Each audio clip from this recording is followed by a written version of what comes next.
फरीदाबाद की era divine society के निवेशकों ने सेक्टर 12 स्पोर्ट्स कॉम्प्लेक्स पे प्रदर्शन किया और सरकार से गुहार लगाई कि उनके साथ इंसाफ किया जाए। प्रदर्शनकारियों का कहना है कि नेशनल कंपनी लॉ ट्रिब्यूनल द्वारा जो IPR यानी इंसॉल्वेंसी रेजोल्यूशन प्रोफेशनल निर्धारित किया गया है, वे निवेशकों का साथ न देकर बिल्डरों का साथ दे रहा है। प्रदर्शनकारियों की मांग है कि उनके केस को NCLT से हटाया जाए, क्योंकि उनके मामले को NCLT द्वारा नियुक्त IRP द्वारा बेवजह लटकाया जा रहा है। नाम क्या आपका? मेरा नाम जगदीश चंद कौशिक है।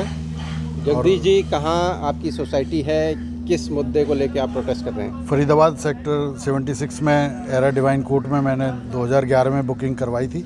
एक बड़ा अच्छा सपना सोच के कि भाई सोसाइटी में घर होगा, स्विमिंग पूल होगा, बच्चों के लिए स्कूल होगा।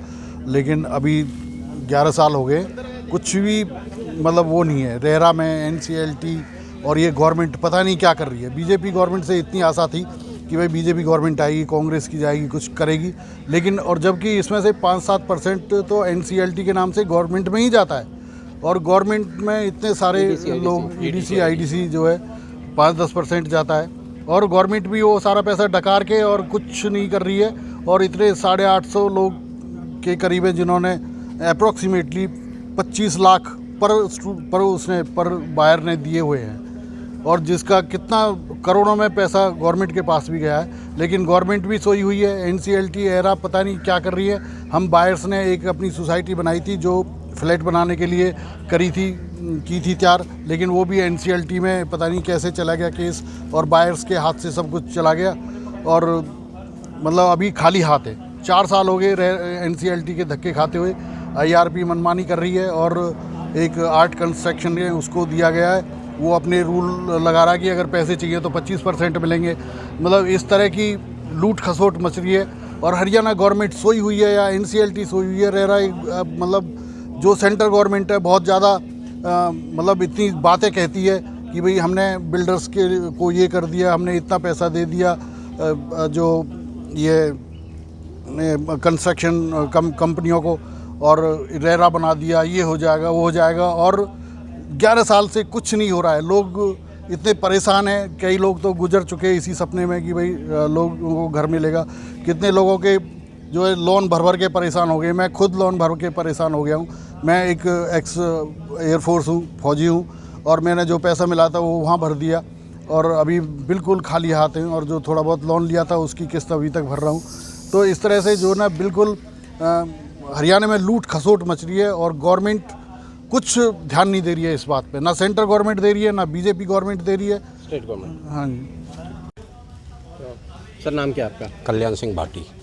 सर, कब लिया था आपने ये फ्लैट, और क्या किस उम्मीद के साथ लिया था? 2011 में बुकिंग कराई थी, और इनका जो कंस्ट्रक्शन लिंक प्लान है उसके हिसाब से हम लोग पेमेंट करते रहे। क्या बताया गया था आपको, कितने दिन में कंप्लीट? ये बताया गया था कि हमको मैक्सिमम 3 साल में मिल जाएगा, और अगर ज़्यादा देर रही तो 6 महीने के इन्होंने क्लोज भी लगाया हुआ था कि भी मैक्सिमम जो है 6 महीने और ज़्यादा लगेंगे। उसके बावजूद भी जब हम बार बार जाते रहे तो पैसे तो ये लेते रहे, मगर उसको इन्होंने उस लेवल पर बना के लेके नहीं आए थे। जब नहीं लेके आए तो हम लोगों ने इनसे क्वेश्चन भी किए थे। वो बोले जी किसी कारण बस दूसरे प्रोजेक्ट अच्छे चल रहे हैं तो इसको एक साथ में ही हम बना देंगे। और इसके बाद में इन्होंने जो क्या किया, ये बनाना ही बंद कर दिया टोटली। और अराउंड मतलब 25 लाख रुपए पर हेड के हिसाब से इन्होंने बुकिंग अमाउंट है, किसी से 30 भी हुआ है, किसी से 50 तक भी गया है, वो सब ले लिया। और अराउंड ये अगर हम कैलकुलेशन करेंगे कि मोर देन 2500 करोड़ रुपए का घोटाला निकलेगा, अगर हम कैलकुलेशन इसका टोटल करेंगे कि भाई जो इनकी कॉस्टिंग आ रही है आज की तारीख में सारी चीज़ों की। क्योंकि 1250 फ्लैट हैं ये, जिसमें से 850 बायर्स हैं जो आज आपके यहाँ पे खड़े हुए हैं, जो अपनी डिमांड कर रहे हैं। और हमारी ये रिक्वेस्ट है कि भाई रेरा इसमें अपना कदम सुओ मोटो रेरा कदम ले, और जो NCLT है, NCLT में भी हम जाके अपना रिप्रेजेंटेशन करेंगे कि जो IRP है ये मिस्टर उदयराज पर, इसको निकाल के दूसरा IRP ये नियुक्त करें, जिससे कि दूध का दूध पानी का पानी हो। क्योंकि IRP से क्या समस्या है? IRP डेट पे डेट लिए जा रहा है, टाइम कंज्यूम कर रहा है। 26 मीटिंग हो गई हैं। कितने समय में? मोर देन 4 ईयर्स हो गए। 4 ईयर्स से ज़्यादा हो गए इनको। 4 साल में इन्होंने एक भी कदम आगे बढ़ के नहीं गए कि भाई this is the best solution for the home buyers. ऐसा कुछ भी नहीं है। क्या लग रहा है आपको? हमको IRP की ओर से बिल्कुल एक संदेह है हमें कि ये उनसे मिला हुआ है, और ये टाइम खींच के, जैसे अभी हमारे साथियों ने बताया था, और ये चाहते हैं कि थक के ये लोग सब भाग जाएं और ये फिर अपनी मनमानी जो है इनको बेच दें। अभी क्या कीमत है इन फ्लैट्स की? जब अभी तो कीमत इनकी 60-65 लाख रुपए एक उसकी है। पहले जो हमने बुकिंग कराई है 30 से 35 लाख रुपए का, तो लगभग डबल हो गई है कीमत। लगभग डबल हो गई है, और उसी चक्कर में ये लोग ये कर रहे हैं सारा कुछ है। जो इनका जो मेन उद्देश्य है उदयराज पटवर्धन का, अदरवाइज तो कोई सोचे भाई 26 मीटिंग किस लिए करनी है, एक मीटिंग में लो कहानी करो, क्लोज करो, यस करो या नो करो, कुछ भी तो करो, या तो नो करो, कोई बात नहीं हम दूसरी जगह जाएंगे, मगर ऐसा उन्होंने नहीं किया है। और जैसे अभी बताया था कि पिछली मीटिंग में तो जो हमारे रिप्रेजेंटेटिव्स गए थे उनको गेट आउट भी बोल दिया है, मतलब humiliating and harassing the clients those who are representative of the complete RWA of high rise. Thank you. नाम क्या आपका? मेरा नाम विवेक चौधरी है और मैंने एरा के अंदर एरा डिवाइन कोर्ट सेक्टर 76 में बुकिंग लगाई थी सन 2012 में। और इसमें जब से बुकिंग लगाई है मैं आपको बताऊं, एक सोची समझे फ्रॉड का ही एहसास हो रहा है।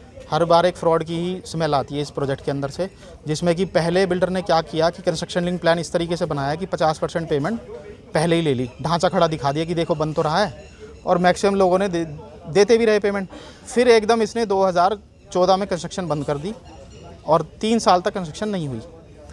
इस लोगों ने इससे पूछा, लोग जाते थे तो कह रहा था मेरे पास पैसे नहीं है, मेरे को लॉस हो रहा है, और ऐसा कुछ भी नहीं था। ये बिल्डर एक सोची समझी साजिश के तहत, जैसे बिल्डर नहर पार करते थे, पैसा लिया एक प्रोजेक्ट से और दूसरे प्रोजेक्ट में या किसी और बिजनेस में लगा दिया, फिर नए बायर से कुछ बुकिंग लगी, उससे थोड़ा बहुत बना दिया, और ये पूरे नहर पार में होता था। पहले इसने अपना नाम बदला, एरा से एडल कर दिया, एडल बिल्डर, और उसके बाद इसने कंस्ट्रक्शन रोक दी। 3 साल बाद इसने सबको बुलाया जब बहुत प्रेशर आया कि हाँ मैं बनाने को तैयार हूँ, आप लोग मेरे साथ चलो, पैसा आप लोग देना, मेरे पास तो पैसा नहीं है। हम उस पर भी तैयार हो गए कि हम अपनी तरफ से ही देंगे। एस्क्रो अकाउंट खोला गया, दोनों बायर एसोसिएशन और बिल्डर के सिग्नेटरी जॉइंट बन के, उसमें सबने 1-1 लाख रुपए डाला। और अंदर खाने ये दूसरे फ्रॉड की तैयारी किए हुए था कि इसने एडलवाइज कंपनी से लोन लिया हुआ था, जिसका कि बायर्स को और जो यहाँ के नागरिक हैं उनको नॉलेज नहीं थी कि इसने लोन ले रखा है इतना बड़ा, और बहुत हाई रेट पे लोन था वो ये भर नहीं रहा था। अंदर ही अंदर हमें सब्ज बाग दिखा रहा था कि तुम्हारा फ्लैट बन रहा है और देखो ये मैं हाई राइज टावर खड़े कर रहा हूँ, यहाँ पर ऊपर मैं रेस्टोरेंट बनाऊँगा, ये होगा वो होगा, और जबकि हुआ कुछ भी नहीं। ये धीरे धीरे करके इसमें प्रोजेक्ट में 2 पार्ट हैं, एक लो राइज एक हाई राइज। लो राइज जो है वो बन चुका है, उसमें लोग रह रहे हैं, लेकिन इसने आज तक उनकी रजिस्ट्री नहीं करके दी है। और उन लोगों पे भी इन्होंने कभी बाउंसर भेज के उनको पिटवाया जो वहाँ रेजिडेंट रह रहे हैं, कभी लाइट बंद कर दी, बिल नहीं भरा, फिर लोगों ने अपनी जेब से बिल भरा जो इसके ड्यूज थे, ठीक है। और फिर भी लोग हिम्मत नहीं हारे, उन्होंने अपना जनरेटर लगा के 6 महीने वहाँ गुजारा चलाया। वो नहीं गए क्योंकि उनका पूरी ज़िंदगी का मेहनत की कमाई का पैसा उसमें लगा हुआ था। और हाई राइज वालों के साथ इसने क्या फ्रॉड किया कि देखो भैया अब तो मैं दिवालिया हो गया हूँ, मेरे पास पैसे नहीं है, ये कंपनी मुझे ले गई है एडलवाइज NCLT में, और अचानक ही रातों रात दिवालिया की न्यूज़ आ गई और वहाँ IRP बिठा दिया गया उदयराज पटवर्धन NCLT द्वारा, जिसे हम नहीं जानते, वो गवर्नमेंट की तरफ से आया है।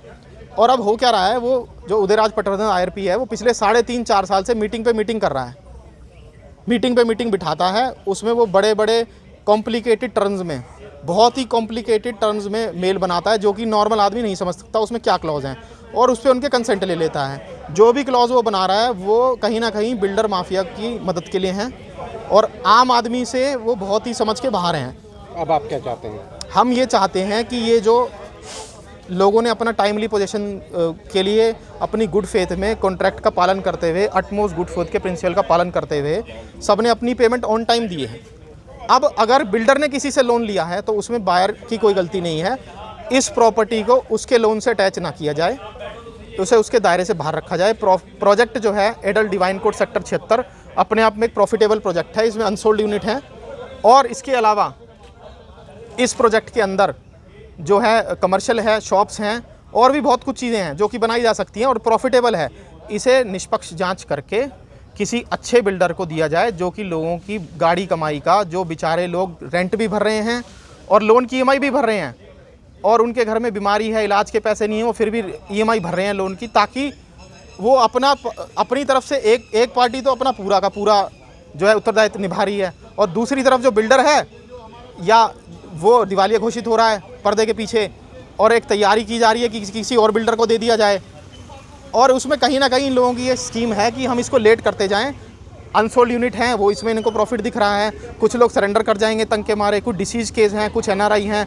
इस तरीके से ये पूरा प्रोजेक्ट खाली कराकर आज की डेट में जो 4,500 रुपये पर स्क्वायर फीट का रेट है, इस हाई राइज को बेचना चाह रहे हैं। और इसमें ये अगर आप 1250-1300 फ्लैट भी देखें हाई राइज के, तो उसमें ये कई सौ करोड़ कमाना चाह रहे हैं, जिसमें कि बहुत लोग मिले हुए हैं। और ये पूरा पर्दाफाश अगर जांच निष्पक्ष होगी तो एक कई सौ करोड़ का फ्रॉड है, जिसमें ये लो राइज वालों को सिर्फ 75 फैमिली वहाँ रह रही हैं, जबकि काफ़ी फ्लैट हैं वहाँ पर, कई सौ फ्लैट हैं, और उनको भी ये लोग तंग करके भगा रहे हैं।